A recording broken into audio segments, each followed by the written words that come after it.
You are Locked On Bama, your daily podcast on the Alabama Crimson Tide. Part of the Locked On Podcast Network, your team every day. Hey, everybody, and welcome back into Locked On Bama. Luke Robinson. Sadly, that's me. And Jimmy Stein, hopefully, he will be joining us in a minute. I want to thank you, everydayers, for joining us every day. Thank you, newbies, for joining us today. And thanks, everybody, for making us your first listen every single day. You guys are the best. I'll tell you what isn't the best. Being in Tallahassee right now, after that thorough butt kicking, there is nothing else you can say about that. After the first drive, Florida State owned Alabama, right to left, front to back, up and down, every which way. And it was as horrible as you can possibly imagine being in those stands. I'll say this, the Florida State people weren't that bad. Let me go ahead and give them a shout out. They really weren't that bad. Yeah, you get sick of the tomahawk chop, but I can live with it. As Jimmy Stein joins me now, yes, I'm in the car. Somebody else is driving. Just want to let you know. Although at this point, I'd probably just assume it'd be me and just go off the rails just like that team did. Jimmy, you watched it on TV. You probably know more about the stats and the whatever. I'm just going to call it like I see it from the game.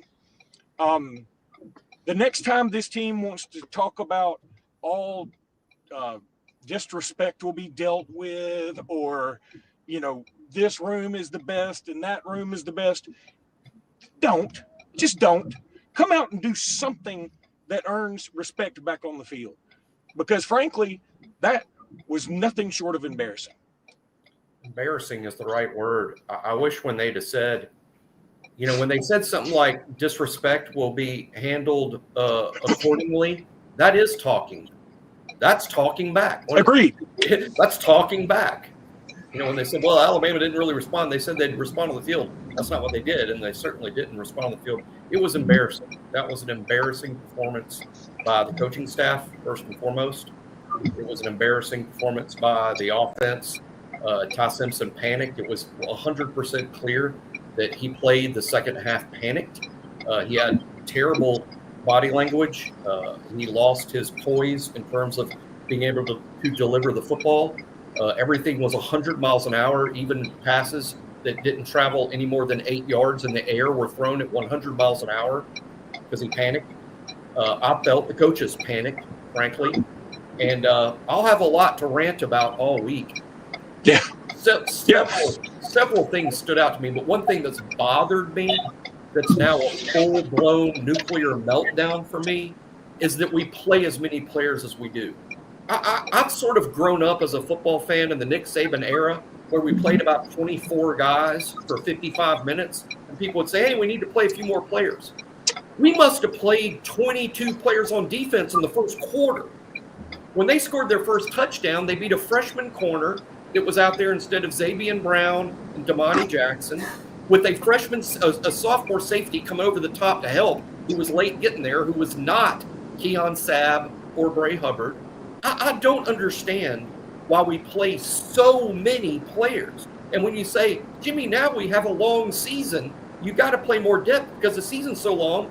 Our season's not going to be very long at all. Our season will be barely longer than teams that played in the 70s. It doesn't matter how many players that you play when you're only playing 12 games.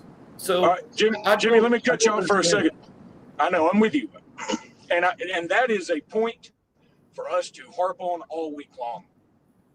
And I'm not gonna, interrupt you often and all that. I just want to tell you, from being here in the stands, after the first drive, which I thought the first drive went about as well as it could go.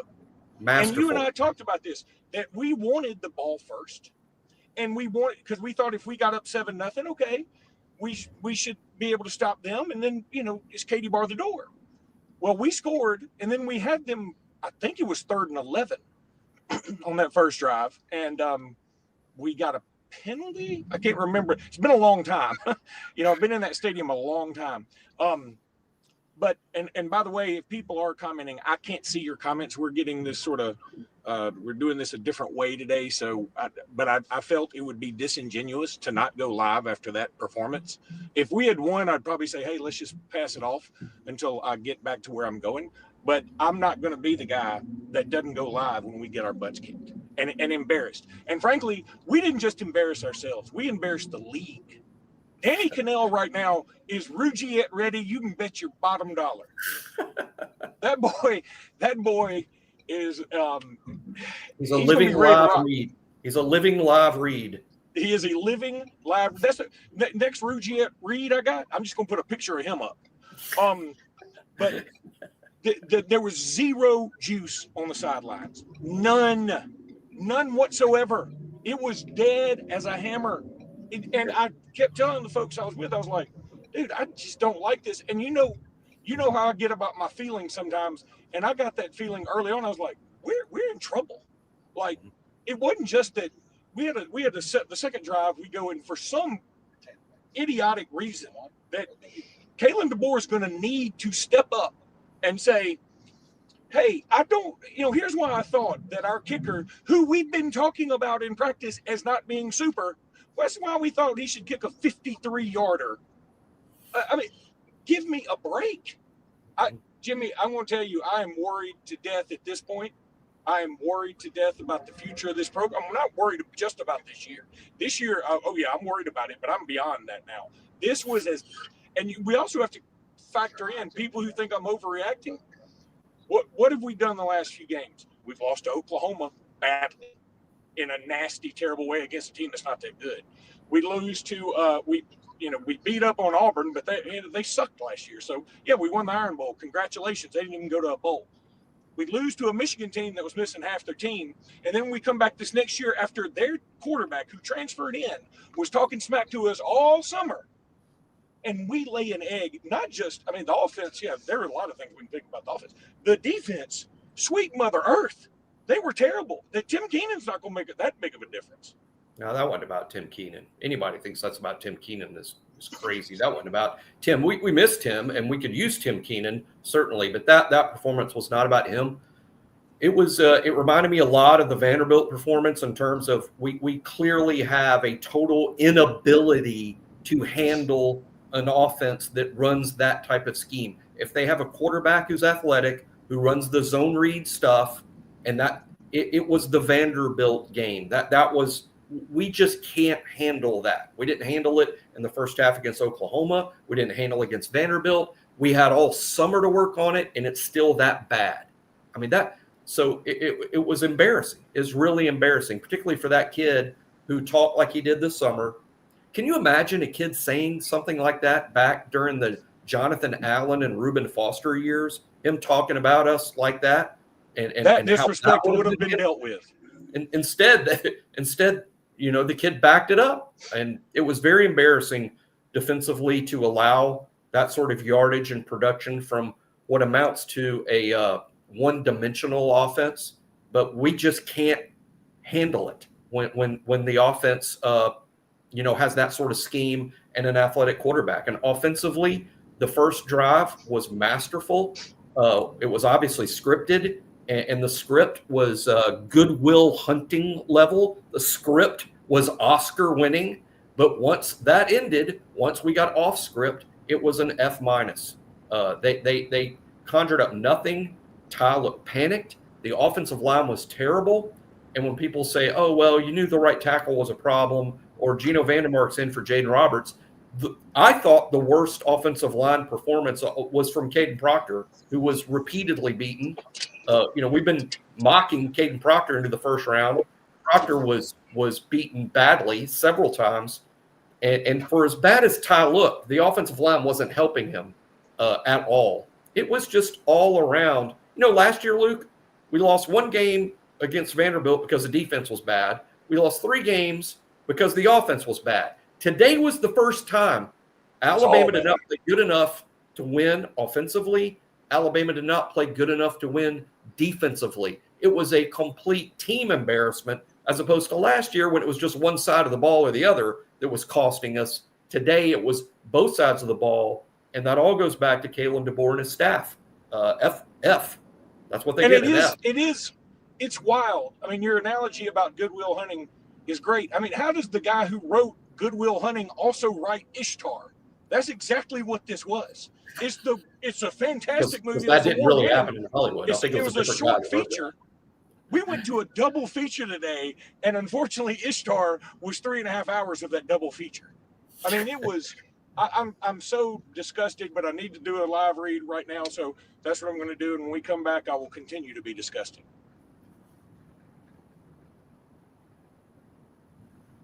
So if you were a Florida State fan, you might have used Game Time and gotten your tickets, and you had a blast. I'm not going to talk about Alabama fans doing that, but I'm going to tell you something. I've told you this before. I've used Game Time a gazillion times, used it for Major League Baseball, pro football, college basketball, college football sometimes, even though I don't know what I just witnessed counts. But Game Time is the best. And here's the best thing I can tell you about it is customer service. If you use an app for anything, you know it's hard to get customer service. I had a problem with Game Time that was my fault, totally my fault.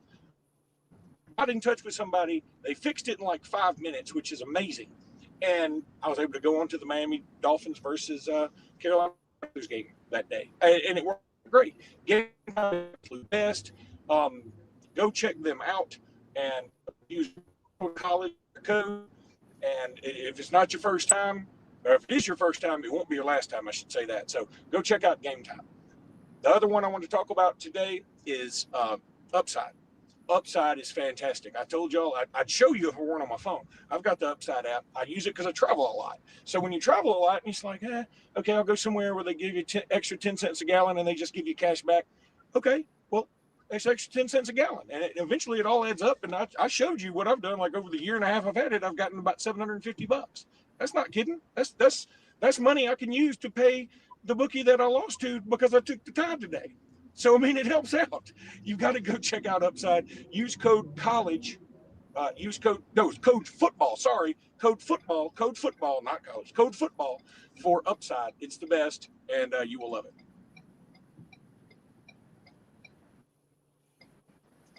Jack, this is your. Am I still here?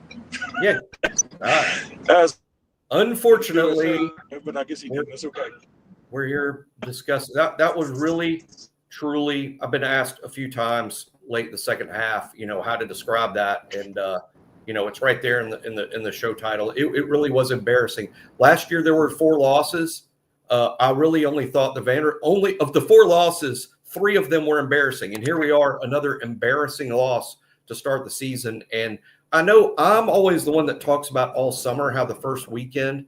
I call it overreaction Saturday. Everyone overreacts. And there will be an overreaction by Alabama fans to this. But I would say that 80 to 90% of the overreaction is pretty accurate. But here's one thing that's just unfortunate about 2025 college football. And that's that, if DeBoer loses the fans and all the fans are off the bandwagon and the fans are off, that means you're losing your NIL support. I mean, the fans pay for so much. It's not like the old days where the fans would get upset and just grumble on social media or talk radio or in the comments on our show. Now the fans are paying for things. And when that dries up, the hole becomes a lot more difficult to crawl out of. And that's very likely to happen. And I think all the fans, I've had several texts from people talk about, firing DeBoer and things like that. That's what I mean about the overreaction. And secondly, we have to remember that cost $66 million even at the end of this year. And when you throw that in with the revenue sharing and everything else, I just don't know that anyone anywhere is paying a buyout of that size. What Alabama needs to do is regroup and reset with what's in place because, there's 11 more games to play. Here's the thing. I don't think if the board wants to keep or if at least he wants to keep it in a way that he has a chance of success, because what may happen is recruiting test. The good news is there else in the race because I don't think we're a platform. So I'm just saying that he's got to us now. I don't think there's anywhere. If you don't, around 66 million to you. He's now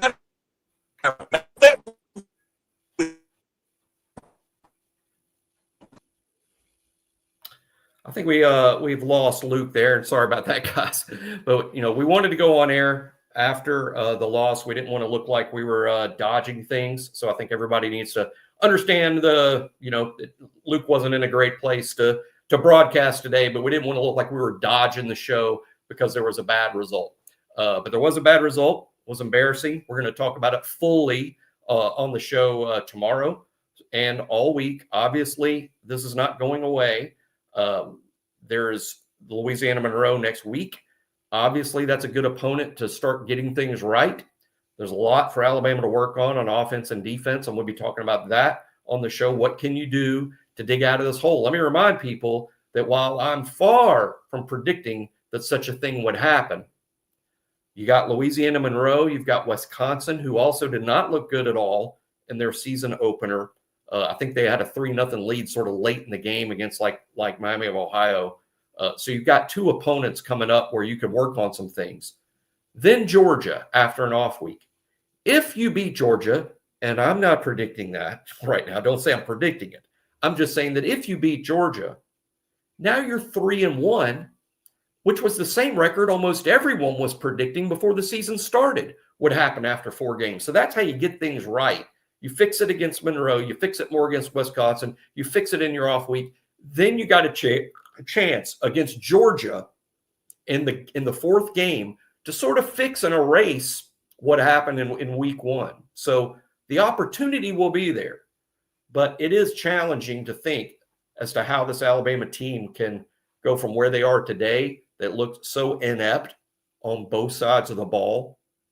And how can you recover from that? Again, Tyler panicked when things didn't go well on offense, didn't like the body language, didn't like the facial expressions. He was throwing everything 100 miles an hour on even the short routes. All these catchable balls we heard about weren't catchable at all once things went badly. The offensive line, which we had heard was going to be a strength of this team, was not a strength at all. I thought, again, Caden Proctor in particular struggled, but the whole group did. Some of the wide receivers had decent games. Ryan got hurt. He clearly suffered what looked like a pretty serious concussion to me. That's what it looked like on the field when it happened. But Jeremy Bernard was nice. Rico Scott had a really nice second half. So there's some guys there. I thought Josh Cuevas occasionally played well.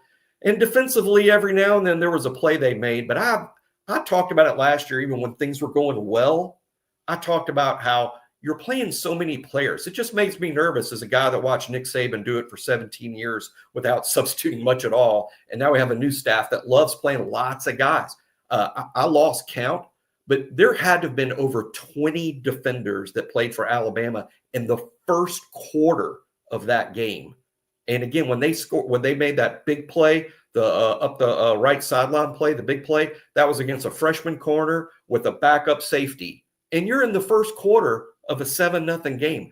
I just have a hard time ever grasping as to why we think that's a good idea, because it clearly doesn't work all the time. I get we need to build more depth. It's a different game. I understand that. And I do agree that Alabama needed to play more players than they did under Saban because the game has changed. But it feels like you just went way too far in the other direction. And when I look up, a big play's happening and the starters aren't on the field. Who out there listening to this expected the 4th running back, Kevin Riley, to be playing in the first half?